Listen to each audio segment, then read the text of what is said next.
Всім доброго ранку. Мабуть, я почну. Я не знаю, у нас тут головних, в принципі, немає, але комусь треба це тягнути.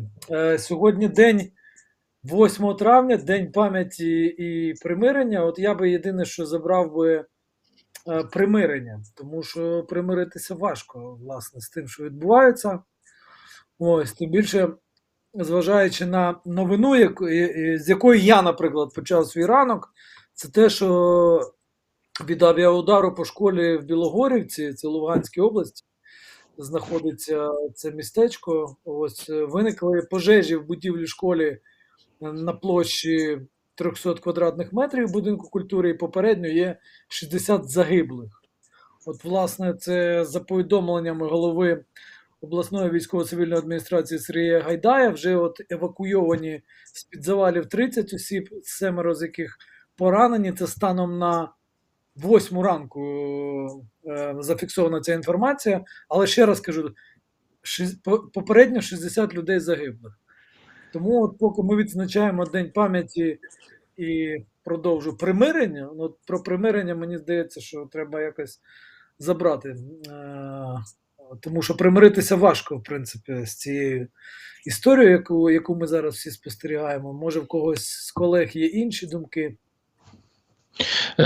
Чесно сказати, я не думаю, що зараз якийсь такий період, коли, в принципі, варто вживати такі слова, як примирення, загоєння, чи шукати якісь спільні точки дотику. Пам'ятаєте, як казала Голда Меїр?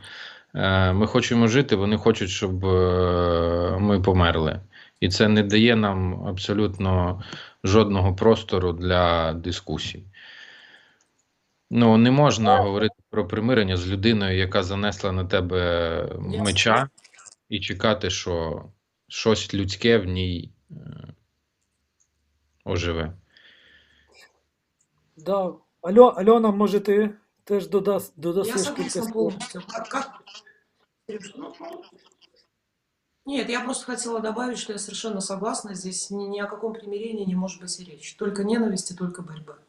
И это естественная эмоция в данной ситуации и чувство. Поэтому так. Згодна. Да, погоджуюсь. Якщо можна, от давайте розпочнемо відео. У нас там є сьогодні звернення президента, да? Як завжди, красиво записане. Ну, на жаль, президент у нас вихідець з телевізійного простору, він вміє писати гарні ролики, або йому вміють писати гарні ролики. Я зараз без сарказму говорю. Ну, реально гарний такий ролик. От пізніше поставимо ролик президента, а зараз я би хотів би почати з ролику під номером 9. От головнокомандувач Збройних сил України розповсюдив це відео. Воно таке дуже коротке, але дуже передає суть того, що сьогодні ми відзначаємо.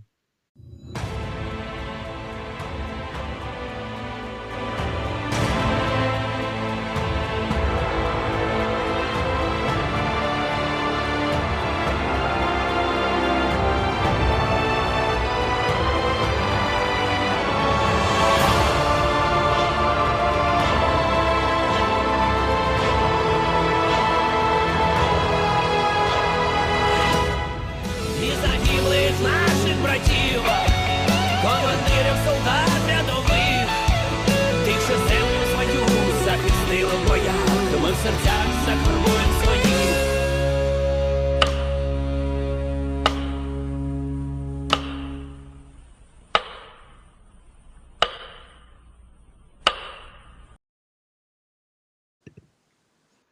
Ну от, власне, якщо є в когось коментарі, то теж можна щось додати, але можемо одразу подивитися ролик, який розповсюдив президент, до речі, з написом з такій в майці I am Ukrainian.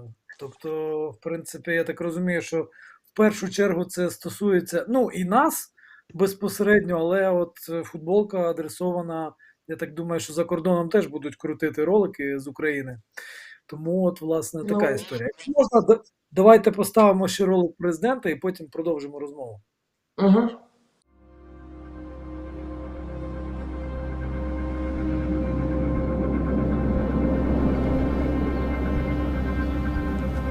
Чи може стати чорно-білою весна? Чи буває вічний лютий? Чи знецінюються золоті слова. На жаль, Україна знає відповіді на всі ці запитання. На жаль, ці відповіді так. Щороку, 8 травня, разом з усім цивілізованим світом ми вшановуємо кожного, хто захищав планету від нацизму у роки Другої світової війни. Мільйони втрачених життів, скалічених доль, закатованих душ і мільйони причин, щоб сказати злу ніколи знову. Ми знали ціну, яку сплатили за цю мудрість наші предки. Знали, як важливо вберегти її та передати нащадкам. Але і гадки не мали, що наше покоління буде свідком наруги над словами, що, як виявилось, є істиною далеко не для всіх. Цьогоріч ми кажемо ніколи знову інакше. Ми чуємо ніколи знову інакше. Це звучить болісно, жорстоко, без оклику, а зі знаком питання. Ви кажете ніколи знову? Розкажіть про це Україні. 24 лютого слово «ніколи» стерли. Розстріляли, розбомбили сотнями ракет о 4 ранку, якими розбудили всю Україну. Ми почули моторошні вибухи. Ми почули знову. Місто Бородянка – одна із багатьох жертв цього злочину. Позаду мене один із багатьох свідків. Не військовий об'єкт, не секретна база, а проста 9-поверхівка. Чи може вона нести безпекову загрозу для РФ, для 1/8 частини суші, другої армії світу, ядерної держави? Чи може бути щось більш безглуздим, ніж це запитання? Може. 250-кілограмові фугасні бомби, якими сверхдержава засипала це маленьке містечко, і воно оніміло. Воно не може сьогодні сказати ніколи знову. Воно не може сьогодні нічого сказати. Але тут усе зрозуміло без слів. Просто погляньте на цей будинок. Колись тут були стіни, колись на них були фото, а на фото були ті, хто колись пройшов пекло війни. 500 чоловіків, яких відправили в Німеччину на примусові роботи. Ті, хто згорів заживо, коли нацисти спалили тут понад 100 хатин. 250 бійців, які загинули на фронтах Другої світової війни, та загалом майже 1000 жителів Бородянки, які боролись і перемогли нацизм, щоб ніколи знову. Бились за майбутнє дітей, за життя, яке було тут до 24 лютого. Уявіть, як в кожній з цих квартир люди лягали спати. Бажають один одному на добраніч, вимикають світло, обіймають коханих, заплющують очі, мріють про щось.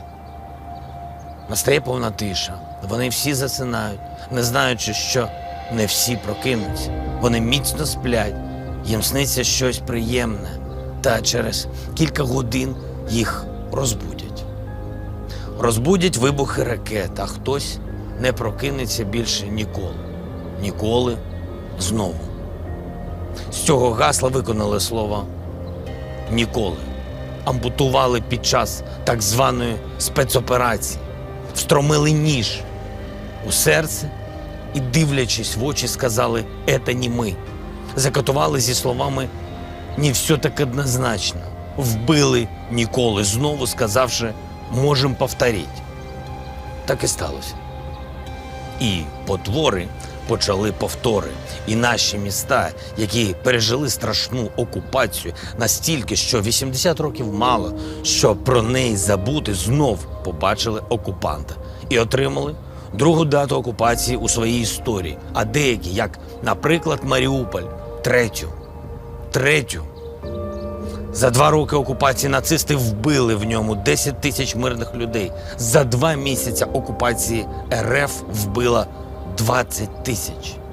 Через десятиліття після Другої світової темрява повернулась в Україну, і вона знову стала чорно-білою. Знову зло повернулось, знову. В іншій формі, під іншими гаслами, але з тією ж метою. В Україні влаштували криваву реконструкцію нацизму.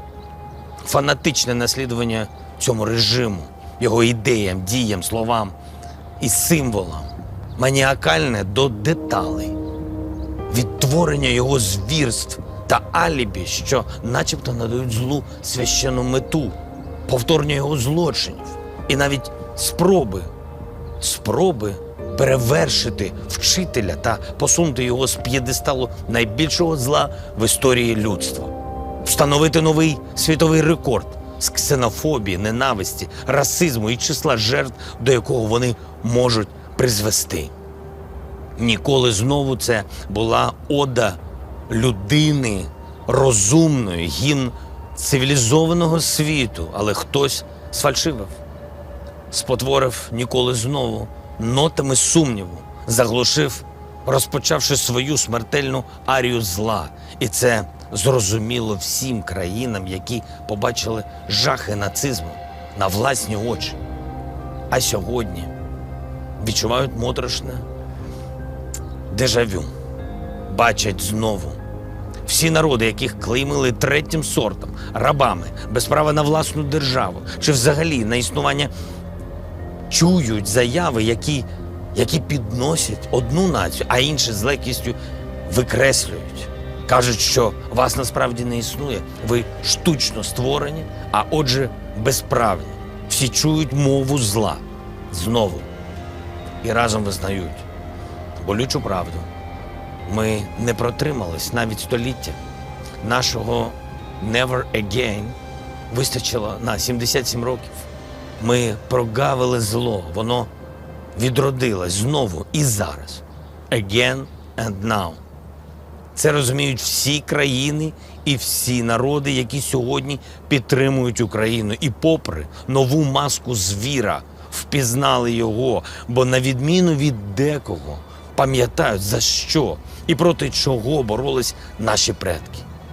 Не переплутали перше з другим, не поміняли їх місцями, не забули поляки, на землі яких нацисти почали свій марш і зробили перший постріл Другої світової війни. Не забули, як спочатку зло тебе звинувачує, провокує, називає агресором, а потім нападає. О 4:45 і каже, що це самозахист. І вони бачили, як це повторилось на нашій землі. Вони пам'ятають зруйновані нацистами Варшаву і бачать, що зробили з Маріуполем. Не забули британці, як нацисти стирали з лиця землі Ковентрі, який бомбили 41 раз. Як звучала місячна соната від Люфтваффе, коли по місту безперервно гатили 11 годин. Як зруйнували його історичний центр, фабрики, собор Святого Михаїла. І вони бачили, як ракетами били по Харкову. Як спотворили його історичний центр, заводи і Свято-Успенський собор. Вони пам'ятають, як Лондон бомбили 57 ночей поспіль. Як ФАУ падали на Белфаст, Портсмут, Ліверпуль. І бачать, як прилітають крилаті ракети в Миколаїв, Краматорськ, Чернігів. Пам'ятають, як гатили по Бірмінгему. І бачать, як дістається його місту-побратиму Запоріжжя. Це пам'ятають нідерландці, як Роттердам став першим містом, що зазнало тотального знищення, коли нацисти скинули на нього 97 тонн бомб. Це пам'ятають французи, пам'ятають Орадур, Сюрглан, де есесівці спалили заживо 5000 жінок і дітей. Масові повішення в Тюлі, різанина в селищі Аск, багатотисячна акція спротиву в окупованому Лілі. Вони бачили, що зробили в Бучі, Ірпені, Бородянці, Волновасі, Тростянці. Вони бачать, як окупували Херсон, Мелітополь, Бердянськ та інші наші міста, у яких люди не здаються і виходять багатотисячні мирні акції, які не під силу окупанту, і все, що вони можуть, лише стріляти по мирним людям. Це не забули і чехи, як за менше ніж за добу нацисти знищили Лідиці, залишивши від селища суцільне попелище. Вони бачили, як знищили Попасну. Від неї не лишилось навіть попелище. Не забули греки, які пережили масові вбивства і розстріли на всій території, блокаду і великий голод. Про це пам'ятають американці, які бились зі злом на два фронти, які пройшли Перл-Харбор і Дюнкерк разом із союзниками. І всі ми разом проходимо нові, не менш складні битви. Це пам'ятають всі, хто пережив Голокост. Як один народ може сильно ненавидіти інший. Це не забули литовці, латвійці, естонці, данці, грузини, вірмени, бельгійці, норвежці та ще багато інших. Всіх, хто постраждав від нацизму на своїй землі. І всі, хто переміг його у складі антигітлерівської коаліції. На жаль, є ті, хто, переживши всі ці злочини, втративши мільйони людей, які боролися за перемогу і здобули її, сьогодні осквернив пам'ять про них та їхній подвиг. Той, хто дозволив обстрілювати зі своєї землі міста України, які поруч з нашими предками звільняли і його предки. Той, хто плюнув у обличчя своєму безсмертному полку, поставивши поруч з ним катів із Бучі, і кинув виклик всьому людству, але забув про головне. Будь-яке зло завжди закінчується однаково. Воно закінчується. Дорогі українці, сьогодні у День пам'яті та примирення ми вклоняємось перед усіма, хто захищав рідну землю і світ від нацизму. Ми відзначаємо подвиг українського народу та його внесок у перемогу антигітлерівської коаліції. Вибухи, постріли, окопи, поранення, голод, бомбардування, блокади, масові розстріли, каральні операції, окупації, концтабори, газові камери, жовті зірки, гетто, Бабин Яр, Хатинь, полон, примусові роботи. Вони загинули за те, щоб кожен із нас знав, що означають ці поняття з книжок, а не з власного досвіду. Але сталося інакше. Це несправедливо перед ними усіма. Але правда переможе, і ми все подолаємо. І доказ цьому має назву Вервольф. Це колишня ставка і бункер Гітлера біля Вінниці. І все, що від неї залишилось, декілька каменів, руїни, розвалини того, хто вважав себе величним і непереможним. Це дороговказ усім нам і майбутнім поколінням. Те, за що боролись наші предки. І довели. Жодне зло не уникне відповідальності, не зможе сховатись в бункері. Від нього не лишиться каменя на камені. Тож ми все подолаємо, і ми знаємо це точно, бо наші військові і всі наші люди – нащадки тих, хто подолав нацизм. Тож переможуть знову. І знову буде мир, нарешті знову. Ми подолаємо зиму, яка почалась 24 лютого, триває 8 травня, але точно скінчиться і її розтопить українське сонце. І ми зустрінемо наш світанок усією країною. І рідні та кохані, друзі та близькі будуть поруч знову. Нарешті знову. І над тимчасово окупованими містами і селами наш прапор замайорить знову. Нарешті знову. І ми зберемось разом, і буде мир нарешті знову. І більше ніяких чорно-білих снів, а тільки синьо-жовта мрія. Нарешті знову. За це боролись наші предки. Вічна шана всім, хто протистояв нацизму. Вічна пам'ять всім загиблим під час Другої світової війни.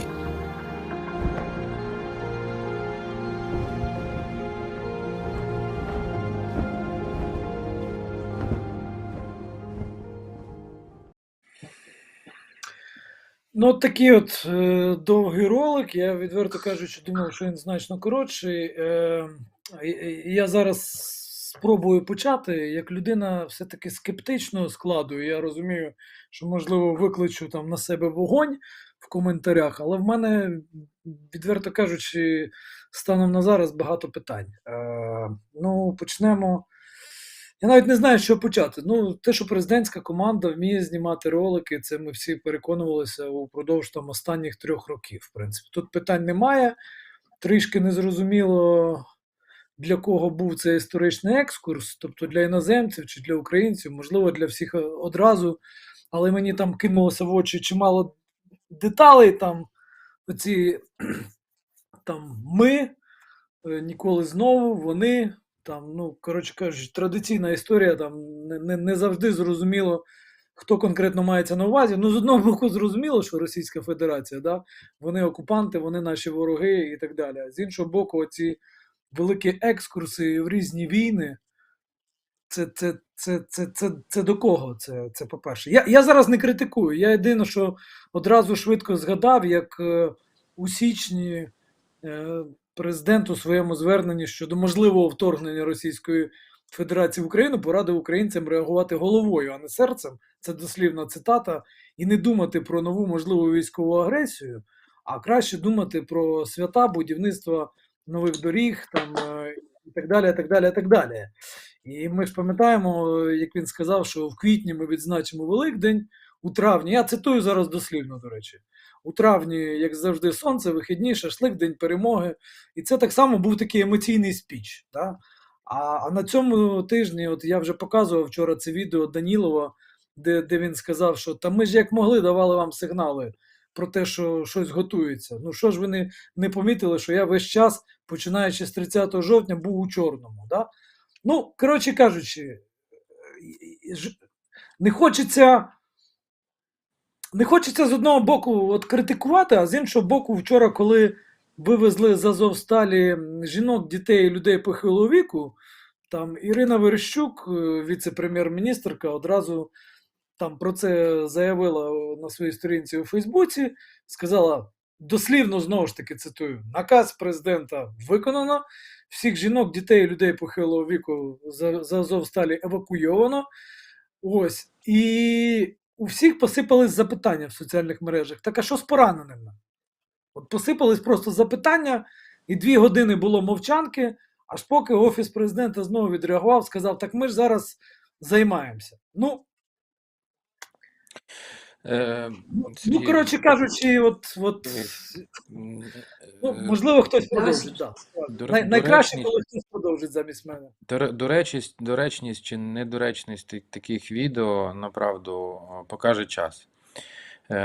Форма, зміст, посил, як на мене, як людина, яка працює останніх 15 років в політичній журналістиці і в державному, і частково в державних апаратах, ролик правильний і своєчасний. Тут можемо зіграти роль там питання особистого ставлення до Зеленського. Я мушу сказати, що я не є симпатиком чинного президента. Але і тут же мушу зазначити, що і не був симпатиком попереднього. Але те, що один робив, що другий, ну це ж не марсіани, це не космонавти, яких нам спустили на літаючих тарілках. Це не люди, яких нам завезли в опломбованих вагонах. Це люди, які тут народилися, які тут виросли, які тут працювали, і вони такі, які вони є. Це ті люди, за яких проголосувала українська демократія. Ну, от вона у нас така.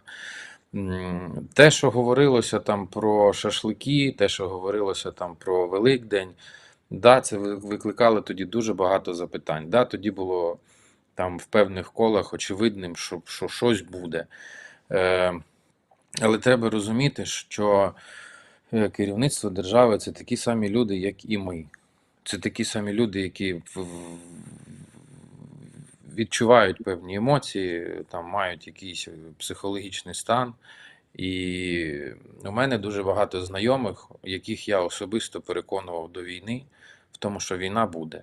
Вона буде повномасштабною, вона буде кривавою, вона буде великою. Мені люди з абсолютно різним досвідом життєвим і практичним дивилися в очі, сміялися, казали: та ти що, Серега, ну ти що, дурачок? Ну яка ж війна? Ну як так може статися? Ну я не виключаю, що вірніше, я чітко знаю, що там у владних ешелонах і такі настрої були, і такі люди були присутні. І ну, вже сталося, як сталося. Той ролик, який записав президент зараз, я думаю, це більше було звернення до європейців. У нас тут більшості, ну як, не стільки більшості, скільки проактивній меншості, і так все чудово зрозуміло. Що відбувається, це ті люди, які останніх там, скільки вже, я, чесно кажучи, вже і днів втратив рахувати, 70 там чи скільки, які працюють без вихідних, 24/7, все для фронту, все для перемоги, хто напередку безпосередньо там пиздячить русню, хто тут землю риє носом, дістає якісь броніки, каски, бронежилеті, як їх, респіратори чи протигази і так далі. А є ще ж велика частина суспільства, яка про це і думати забула. Є велика частина суспільства, яка, в принципі, і не застала нічого з цього, тому що люди, які, наприклад, з Києва евакуювалися у Львів і зараз повертаються, вони не такі, як ми. Вони не спали в укриттях, вони не знають, що таке прильот, вони досі не розрізняють, там, що від нас летить, що до нас летить. Вони на кожне повідомлення про сирену реагують дуже чутливо. Це ми вже там позвикали, ми спимо собі далі. Типу, ну сирена і сирена, ну що вже зробиш? Як в тому мемі, йобне, то йобне. А ті люди інші. І плюс ще є у нас закордонна аудиторія, яка теж сьогодні буде активно дивитися цей ролик.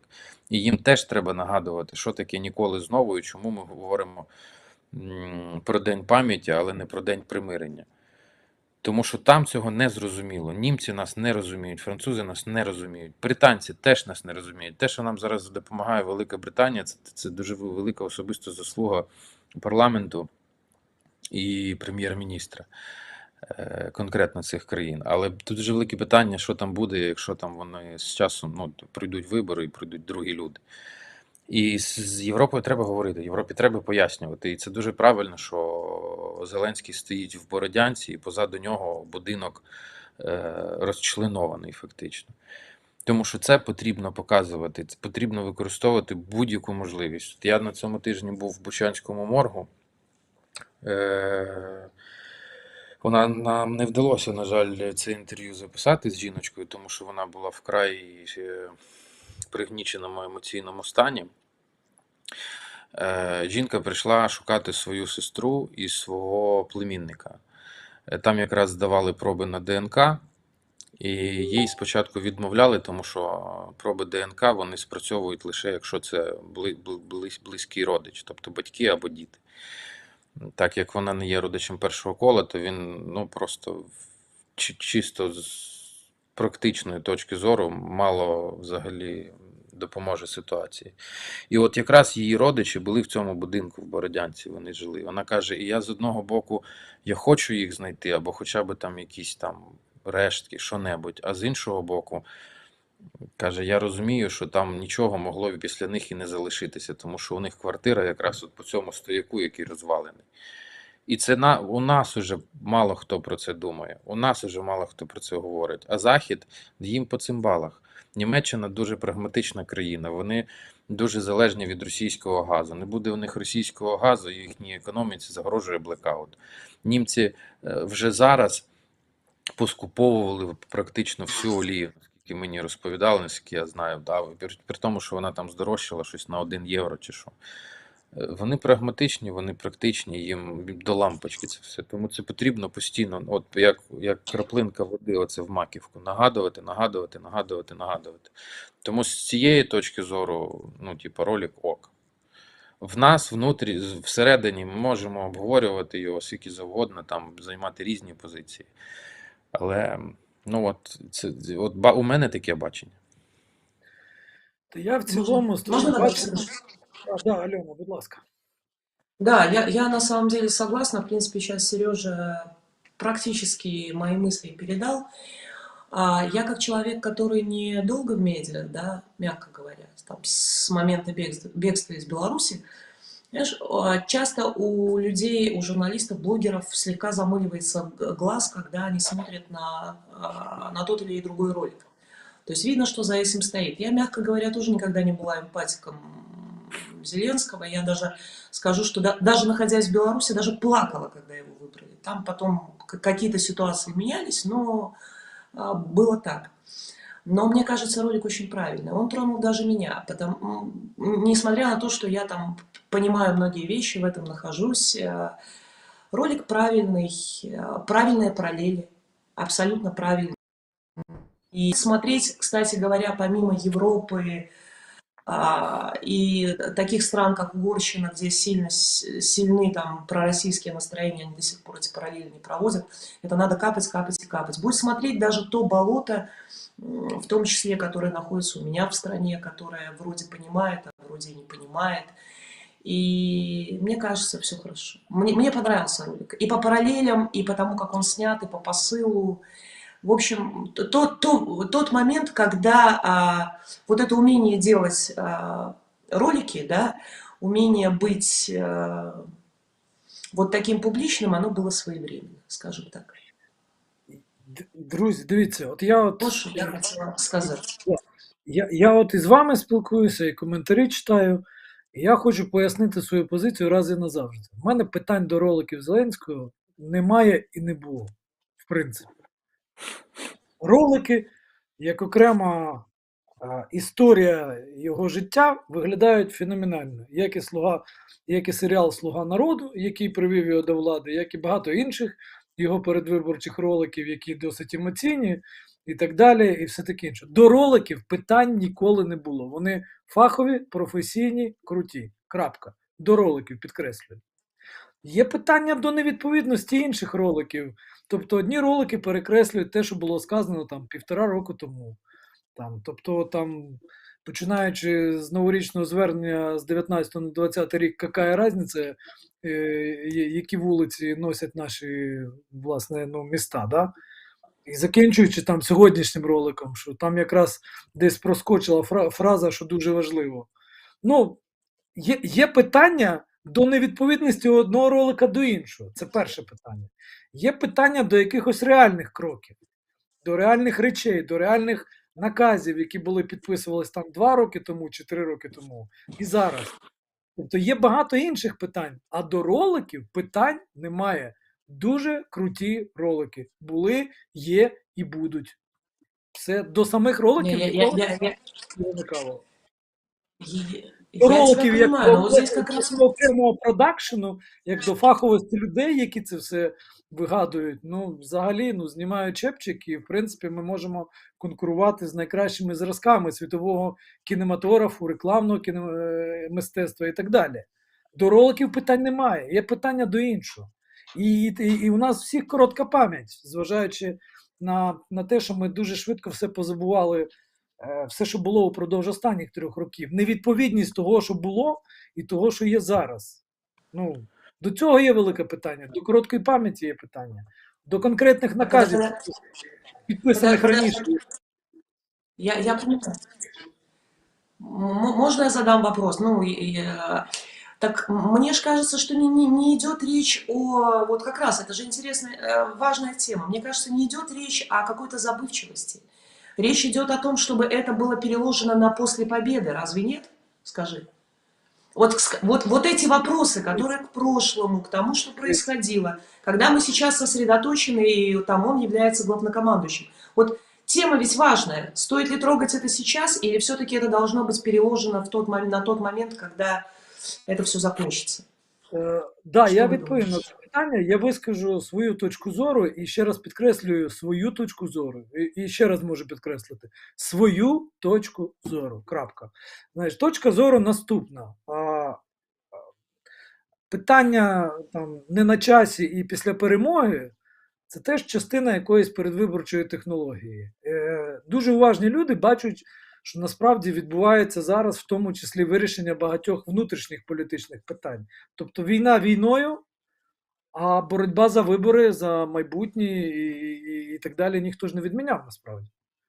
От. І тому зараз дуже крутий момент, де одночасно можна вирішити, в принципі, багато внутрішніх політичних суперечок. Ну, ми ж бачимо там 3 закритих канали, в принципі, без особливих пояснень, чому вони закриті. Там. І навіть блокування сайтів подекуди. Ну, там багато речей таких цікавих відбувається, які ніхто не обговорює. І ні до перемоги, ні після перемоги ніхто не буде це обговорювати. Ну, переможців не судять, це ж також є гарна репліка, насправді, да? І Ну, так. ну, я проти того, щоб була якась там військова диктатура. З одного боку, я не знаю, вона чимось виправдана, да? З одного боку. З іншого боку, от поясніть мені, а чим вона виправдана по конкретним крокам. Станом на зараз, я, чесно кажучи, не бачу передумов і не бачу гравців на політичному Олімпі, які могли би скласти конкуренцію Зеленському на наступних виборах. Тобто з вірогідністю у 80%, це моя особиста експертиза, я не закликаю з нею погоджуватися, навпаки закликаю полемізувати, але от за моїм внутрішнім відчуттям 80% гарантії того, що Зеленський переобирається на наступний строк. Сергій, погоджуюсь з тобою. Ці його Сергій. паралельні, я закінчу. Ці його паралельні манси, вони помітні. Активна частина суспільства, яка слідкує за інформаційним простором, вона це собі виписує і помічає, в тому числі і ми.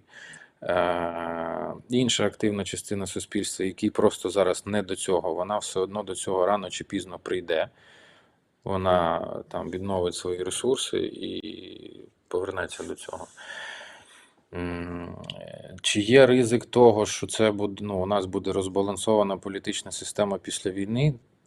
Це не ризик, це факт. Вона буде розбалансована в бік потужної позиції президента. Чи це добре, чи це погано? Це природній процес повоєнний. Знову ж таки, ми бачимо на прикладі Грузії, що може відбутися в повоєнній країні. А є ризик того, що повоєнна країна просто скотиться у васальство, так як це відбулося конкретно в Грузії, коли Саакашвілі переобрали, на нього навісили ярликів, що він жує галстуки, краватки, що він психічно неврівноважений, і взагалі людина, він дійсно сам багато зробив для цього іміджу, але все ж таки політична мапа Грузії дуже сильно змінилася після війни 2008 року. Що буде в нас в політичному контексті, не зрозуміло. Чи на часі говорити про політичні амбіції Зеленського? Якщо йдеться про контекст Татаров, Єрмак, Демченко, так, на часі. Чому на часі? Тому що ці люди впливають на прийняття рішень, тому що ці люди перебувають в першому колі президента, тому що ці люди, по них є, будемо відверті, дуже великі серйозні питання.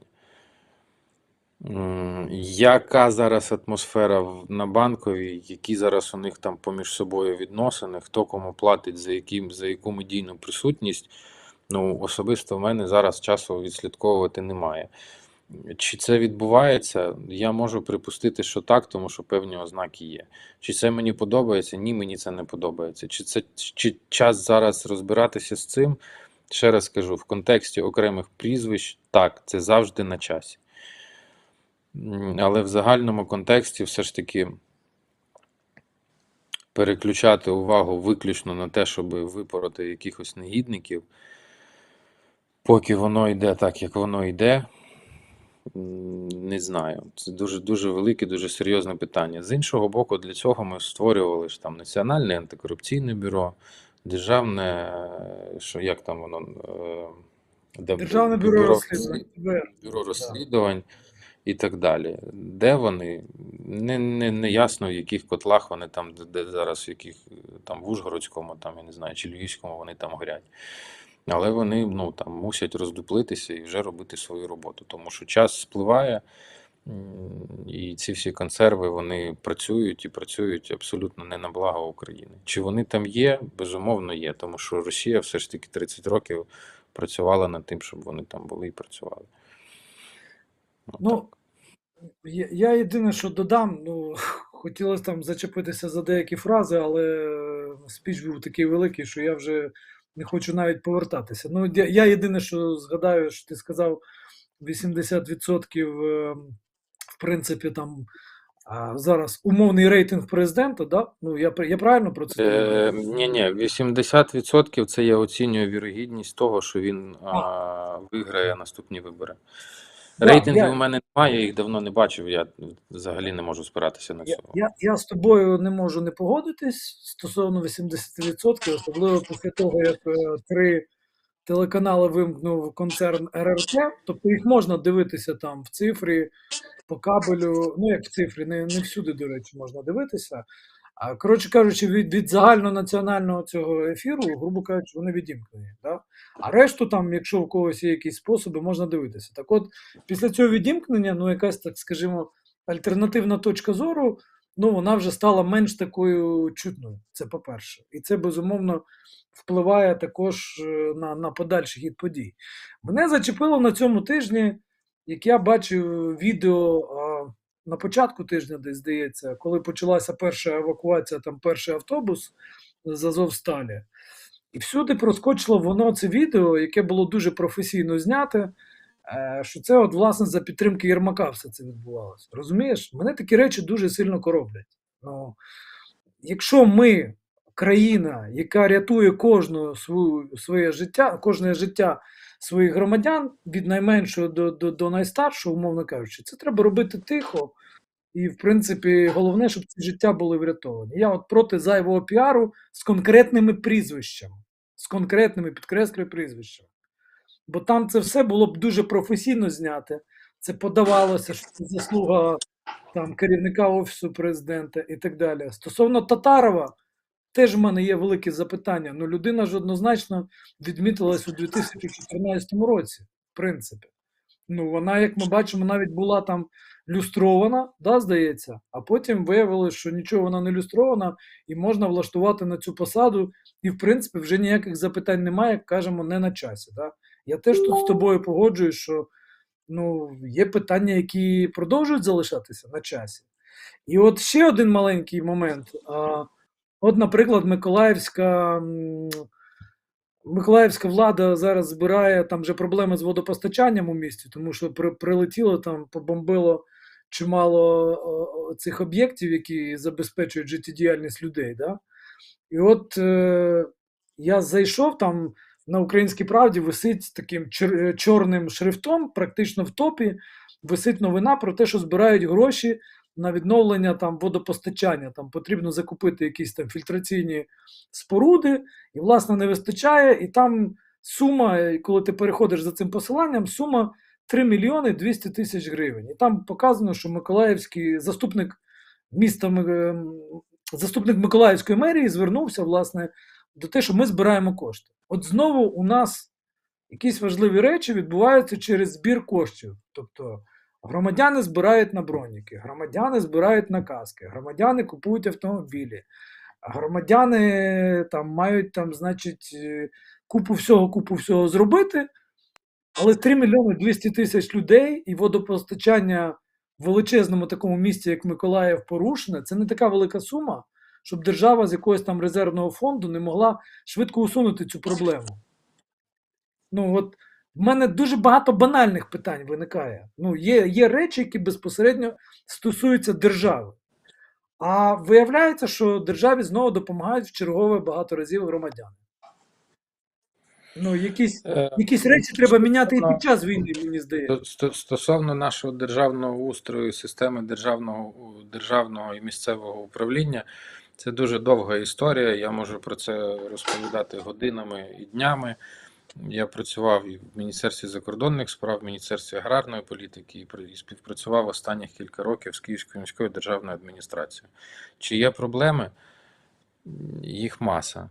Чи є люди готові вирішувати ці проблеми? Ні, не готові. Тому що волонтери або якісь соціально активні люди, які заходять всередину, вони або вигоряють з часом, або просто ламаються і не можуть системно працювати в тих умовах, які створюються державним апаратом. Був от один випадок, про який я вже можу публічно говорити, але це вже було чорно скільки, коли там років 5, мабуть, назад.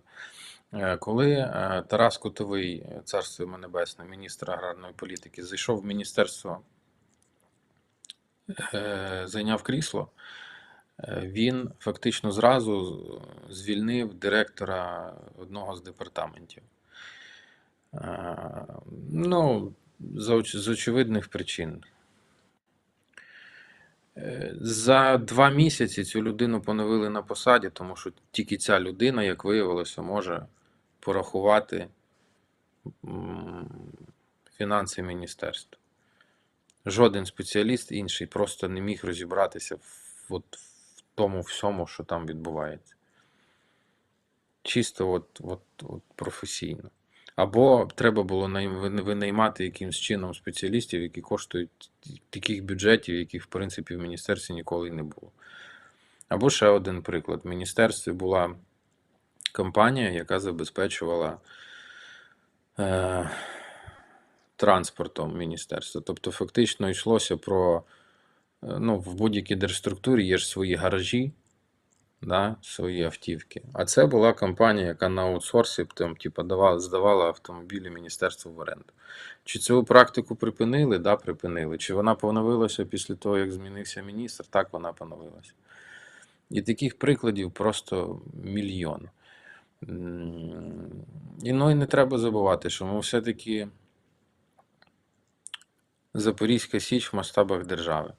Тобто ми собі там, кожен собі в хатинці з краю сидимо, там садок вишневий коло хати, хрущі над вишнями гудуть, ми собі там щось огірочки посіяли, у нас все хорошо, а потім як десь щось одне мощне починає прилітати, ми цілуємо жінку, збираємося на Січ або чоловіка, щоб мені тут зараз сексизму не приписали, збираємося на Січ, як це було там під час революції на граніті, помаранчевій революції, під час Євромайдану, під час першої кампанії, під час це зараз другої кампанії. Ну от ми от такі. От ми просто ментально от такі. Ми не можемо сісти, системно працювати. Не можемо. Не можемо. Я не знаю чому. Зібрати колектив під якусь одну грандіозну ціль, який буде впахувати на неї там протягом 1, 2, 3, 5 місяців в Україні можна. Далі починаються системні проблеми. Тому що два козаки, там 3 гетьмани, один каже, ні, ми, значить, у нас такий напрямок розвитку, другий каже, ні, у нас такий напрямок розвитку, потім починається лебідь, рак і щука, і вся ця історія на ходу розвалюється. Але от конкретно в якийсь необхідний момент консолідується все в таке ядро, що от це ж не дарма жартують. Скажи українським волонтерам, що треба ядерна ракета, вона ввечері буде готова до пуску, в любу точку земної кулі. От ми такі. Я, в принципі, з усім, в принципі, погоджуюсь. З усім. Там одна маленька репліка стосовно волонтерства. В мене до війни чимало знайомих, які, от незважаючи на події 2014 року, там були досить так, знаєш, після 2014 року стався такий теж водорозділ. Чимало хто не відчув цю війну. Воно ж було десь здалеку, там, Крим забрали, да, це мінус, безумовно, да, але там Донбас, Луганськ, там, така історія була не для багатьох моїх знайомих, скажімо так, да. Ось. І я просто не поринав з ними в дискусії. От просто не поринав, тому що у них теж було не все так однозначно, і Україна сама була винна в тому, що профукала ці території. Хоча до 2014 року там взагалі була проросійська позиція, так, якщо вже так відстежувати глобально, да? І от настає 24 лютого. І, не скажу, що багато моїх знайомих, але з деякими я спілкуюсь, от вони, безумовно, там всі ці, в лапках, проросійськи налаштовані громадяни, підкреслюю, в лапках, в дуже умовних лапках, тому що вони люблять Україну, люблять її по-своєму. І для них це от 24 лютого це от було щось таке, от, тобто, як сказав, знову ж таки, процитую свого знайомого, досить відомого, до речі, в публічному просторі, він сказав: в мене полетіли всі мікросхеми. Я ніколи не думав, що Росія нападе. І от багато хто починає займатися волонтерством після 24 лютого, там, вириває серце, значить, починає там робити такі речі, там, хтось медикаменти, хтось гуманітарку, хтось там перерахував гроші, там, і так далі, і так далі, і так далі, і так далі. Проходить 2 тижні, і от там з одним я починаю сваритися всередині, наприклад, через те, що я написав там публічний пост в Фейсбуку, що там геть кацапську мову з публічного простору, він мені починає писати, для чого ти порушуєш ці питання і все таке інше. Коротше кажучи, там якось ми владнали там цю історію, якось порозумілося. А потім я читаю вже десь в середині квітня пост теж публічний свого там гарного приятеля, який каже: я вигорів, тобто я місяць оце віддав там на волонтерство, і ось я відчуваю, я нічого не розумію, я повернувся там до Києва, і грубо кажучи, вигорання в людини відбулося. Да? І я от для себе зрозумів таку річ, що насправді от волонтерство, допомога державі, і в принципі те, що ми зараз там багато хто робить, підкреслюю, багато хто, не всі, це біг на довгу дистанцію, насправді. Тобто не можна бути спринтером там на 100 метрів, умовно кажучи. Ти після 24 лютого згадав, що ти українець, ти не зрозумів, як взагалі Росія могла підставити таку підніжку і так віроломно напасти. І ти починаєш рятувати Україну, а потім в тебе закінчуються сили, і ти кажеш: все, я видохся, я знову повертаюся в свою коробочку, зручну для мене. Да? І тим більше ж перемога ж уже ж не за горами, як говорять в ефірі національного марафону. Да? Так от я хочу просто сказати, що це біг на довгу дистанцію. Всі, хто реально люблять свою країну, потрібно замислитись взагалі над багатьма речами і зрозуміти, що це не за місяць, не за 2, не за 3, не за рік навіть, можливо, треба буде допомагати Україні. Це якщо ми говоримо там про волонтерство, про козаччину і так далі. Я трішки зачепився. Але тут треба розуміти, що йдеться про служіння в першу чергу, не про заробляння грошей, а про служіння. Тобто людина мусить собі зрозуміти, що вона навіть не так, вона мусить собі поставити якісь конкретні цілі і зайти в якусь конкретну історію і працювати там до тих пір, поки цих цілей вона не досягне. У нас же ж зазвичай це рветься тільняшка, все для фронту, все для перемоги, я вже от я. А потім людина знаходить себе в ситуації, коли в неї закінчились гроші, їй треба на щось жити, а волонтерити вона вже більше не може. Абсолютно. Так. І чому популярними волонтерами у нас є Віталік Дейнега, Сергій Притула, Рома Сініцин. Тому що ці люди, які перелаштували цю роботу і зробили її системною. Так. Тобто у них є якийсь прибуток, на який вони можуть жити, і вони іншу частину життя віддають на волонтерство. Чому вони популярні? Бо вони стабільні. Скільки було волонтерських груп в 2014 році? Сотні, якщо не тисячі. Я ще тоді на громадському працював, і ми там як для себе, як соцнавантаження, ми запрошували ці волонтерські групи в ефіри, щоб вони про себе розповідали. Звісно, що там це мало цікаві ефіри, як правило, і для телебачення це, чистої води волонтерство. Але їх було дуже-дуже багато. Де зараз всі ці організації, чи всі вони дожили до 2022 року, я думаю, що ні. Тому, якщо ти вже йдеш в волонтерство, ти мусиш розуміти, що ти повинен в першу чергу забезпечити себе на тому рівні, на якому ти готовий жити дуже довгий проміжок часу. Ти мусиш собі розуміти, що ти на свій розвиток будеш витрачати якийсь певний мінімум.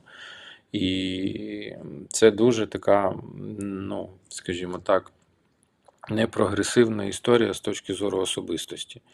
Да, є якісь супер роботи, якісь там, як той же Дейнега чи Притула, які як особистість встигають рости з усім за цим. Але більшість же людей, які займаються волонтерством, вони живуть цим. Треба собі чітко дістати відповідь, чи готовий я жити з цим і як довго.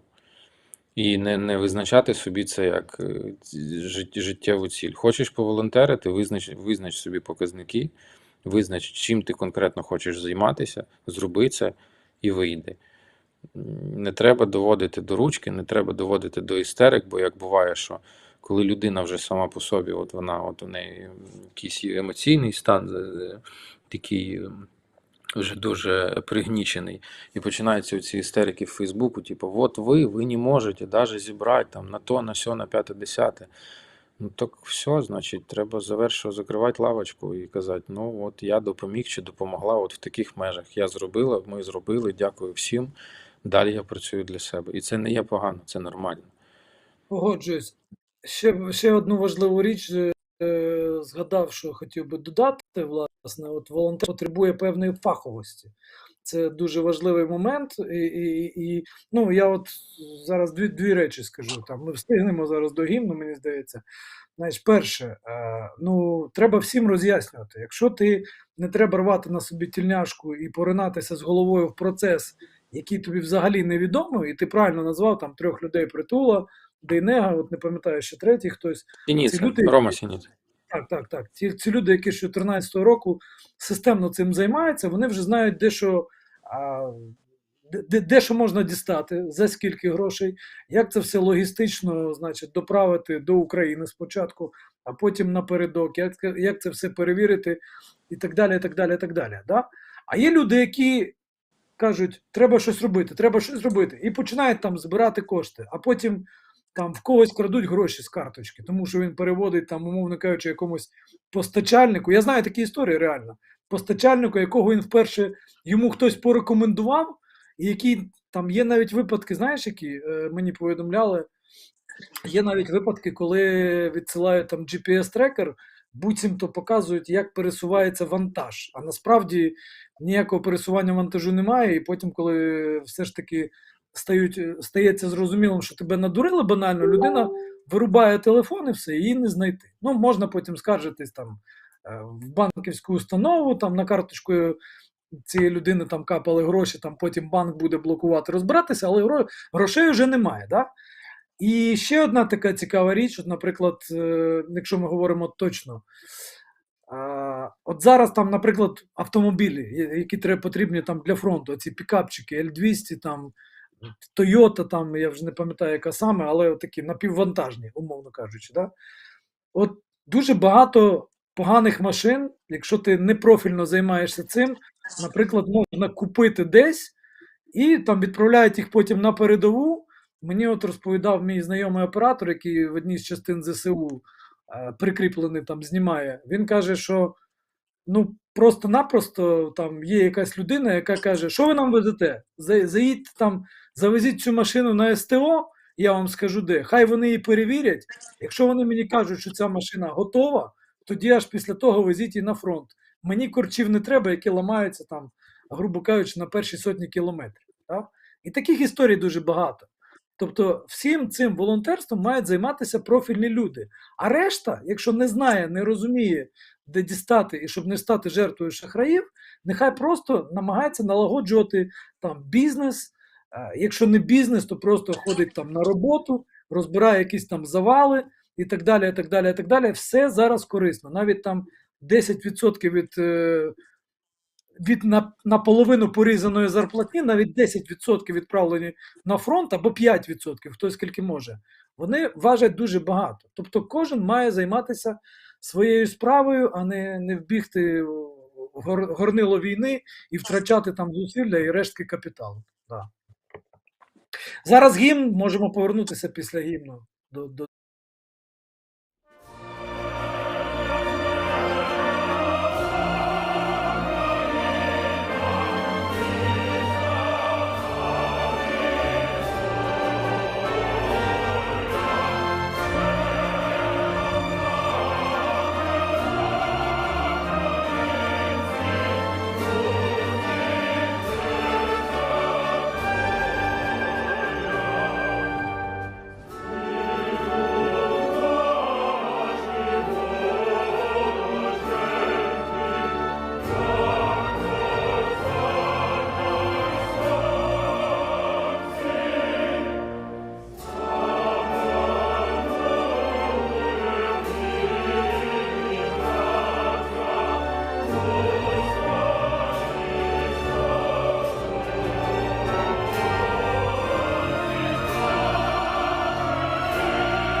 Так, Сергій Мельничук десь дівся. Ми з тобою, Альона, лишилися, да? Вот. Маєш якісь думки, бо ти весь ефір Конечно. практично мовчиш? Я Тоді давай. практически помолчу. Ну так я и вставить на самом деле, а плюс, знаешь, есть внутренние темы, в которых я пока могу только слушать и даже просто чему-то учиться. Я хотела поднять тему, которую мы вчера недообсудили. Помнишь, когда начался разговор по поводу Арестовича? Мы говорили с Так. тобой о Арестовиче, и мне эта тема на самом деле очень интересна, потому что мне эта тенденция не нравится. Мне не нравится тенденция так называемой свободной России, которая сейчас продвигается на многих каналах. Я вижу Тарас Березовец, который сидит там с белым голубым флагом, да, не с прапором украинским. Может быть, это, понимаешь, вот какая-то стратегия, которую я до конца не понимаю.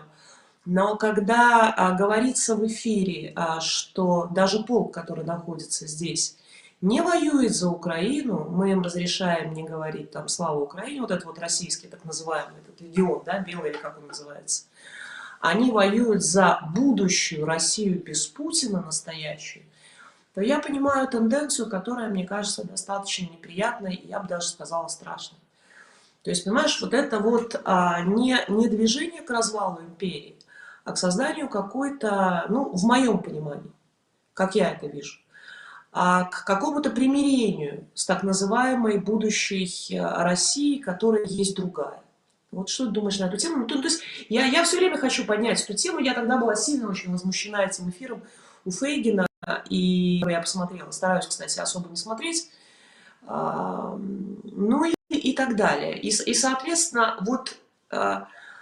Ладно, выход на российскую аудиторию, он, в общем-то, понятен. Но когда они, опять же, приглашаются сюда, и я еще раз говорю, и те же политологи, которых мы видим в эфире многих каналов, продолжают эту тему, ну вот это та тенденция, которая, мне кажется, опасна.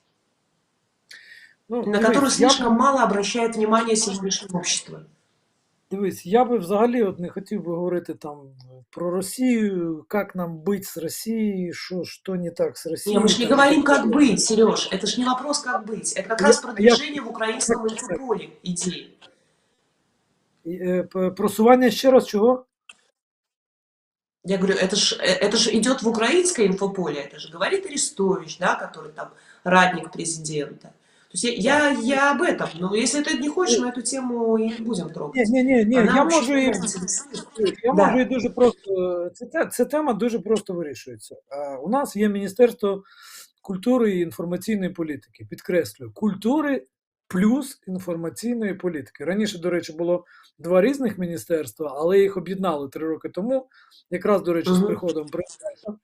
Ну от і Міністерство культури і інформаційної політики очолює Олександр Владиславович Ткаченко. Це відомий телевізійник, він же медіаменеджер плюсів свого часу.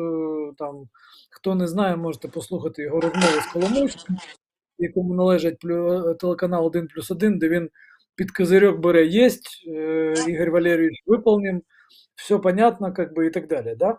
Тобто людина, в принципі, яка розбирається в інформаційній політиці, яка багато років, ну, кілька десятиліть спочатку, там, здається, він, до речі, був умовно незалежним журналістом колись, в нього навіть свій продакшн був, а потім він очолював новий канал, який, як ми знаємо, належав Пінчуку і розбудовував там інформаційну мережу, а потім новий канал з'єднався з СТБ, з ICTV, і Ткаченко, власне, керував 3 каналами. Ну, там є така людина, яка стежить за тим, що відбувається на всіх каналах. Тобто є менеджери, а є ще над ними. От він був якраз над ними до 2006 року, якщо мені не зраджує пам'ять, чи до 2005 року. Ось. А потім він керував практично 10 років телеканалом 1+1. І там розбудував дуже круту інформаційну службу. Я того веду, тому що це людина, яка безумовно розбирається в інформаційній політиці. Безумовно. І от питання стосовно там, є така фраза там з радянського кінофільму «Уйміть вашу мать». От питання стосовно того, як оцю мать у вигляді не тільки Арестовича, а й ще деяких інших там людей, які зараз там, ну, на різних Мгм. українських каналах продовжують брати інтерв'ю у так званих лібералів, там опозиційних російських журналістів і так далі, і так далі, і так далі, і так далі. Питання в тому, що це безпосередньо функції міністра культури та інформаційної політики. Або ну, банально це робиться елементарно. Збираєш, до речі, сам Ткаченко стоїть за винаходом цього інформаційного марафону в перші дні війни. Сам Ткаченко. Це його була одна ініціатива, яка, в принципі, викликала одностайне схвалення від багатьох телеменеджерів, і там 7 каналів, здається, в 24 лютого вже об'єдналися в спільний інформаційний марафон. Тобто, якщо Ткаченко зміг це зробити, то чому він не може викликати цих самих медіаменеджерів, кожного з яких він офігенно просто знає, просто чудово, да? І сказати: хлопчики і дівчатка, давайте так, або зменшимо кількість російських лібералів в українських ефірах, або взагалі їх викинемо звідси. Ну, тобто, це все рішаема Ну, історія. так, Тим більше, подожди, коли... но она же не решается. Она же не Ну, решается, Сереж. це Соответственно, питання... это вопрос к консервам, о которых говорили.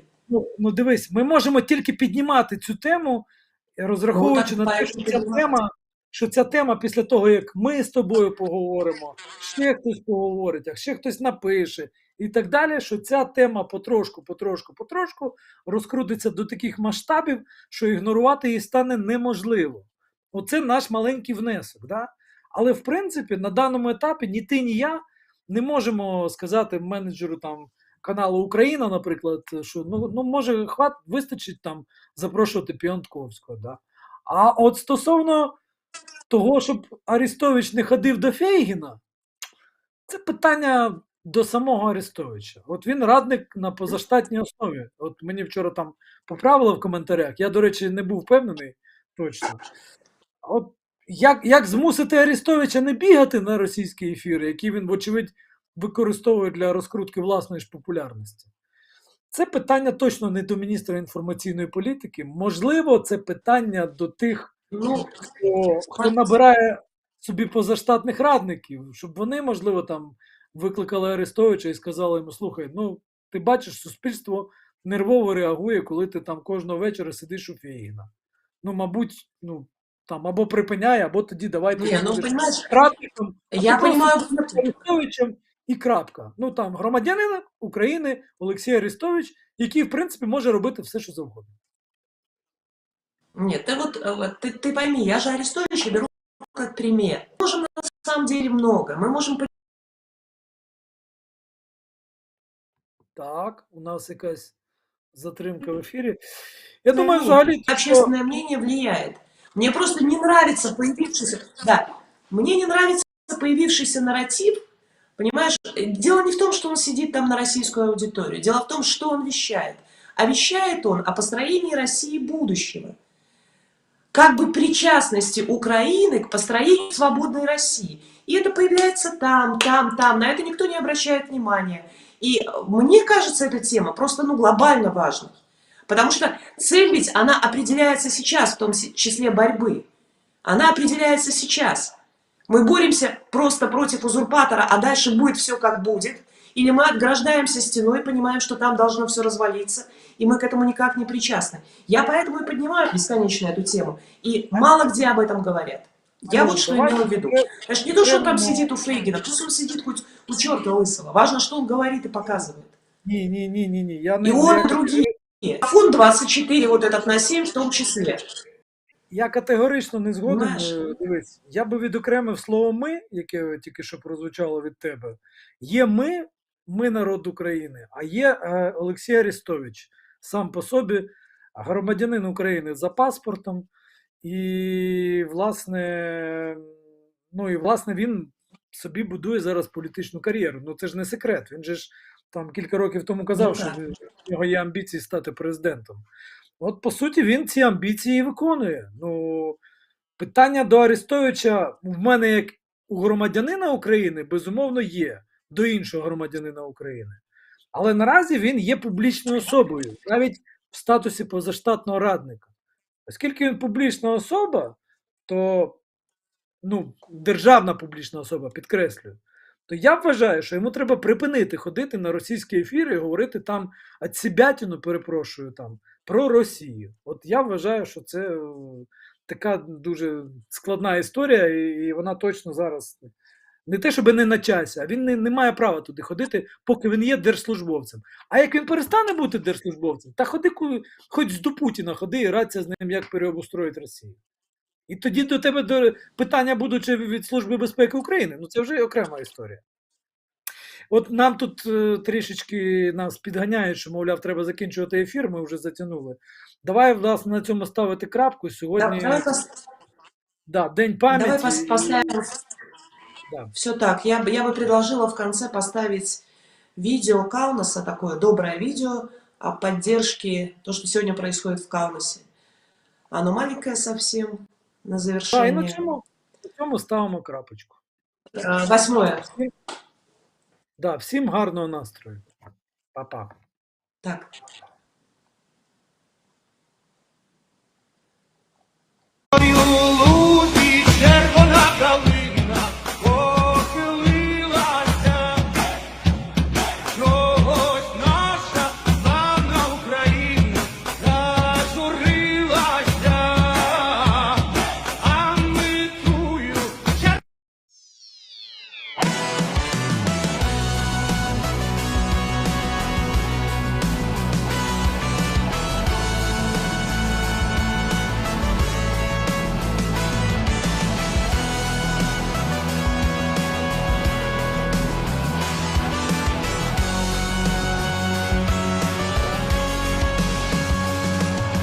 Брате, скажи, як тебе звати? Брате, згадай, чи ми ще солдати? Чи наша земля ще є під ногами? Чи бачиш у снах ще посмішку мами? Мушу просити тебе, побратиме, бийся за двох, якщо я загину. Перші віднесуть Богові душі, останніх не буде, бо всіх не подушать. Нам готують прем'єри зовсім чужих вистав. Ніщо не зупинить ідею, час якої настав. Герої серцями палають яскраво, навіть на півнакалу. Ти на коліна не стала, героям твоїм слава.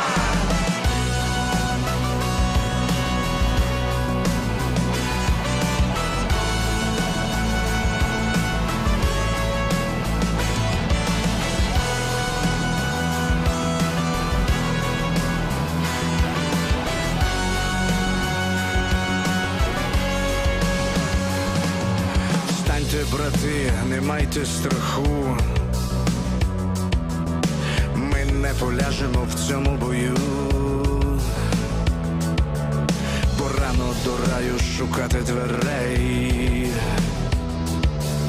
Тримайтеся зброї вільних ідей.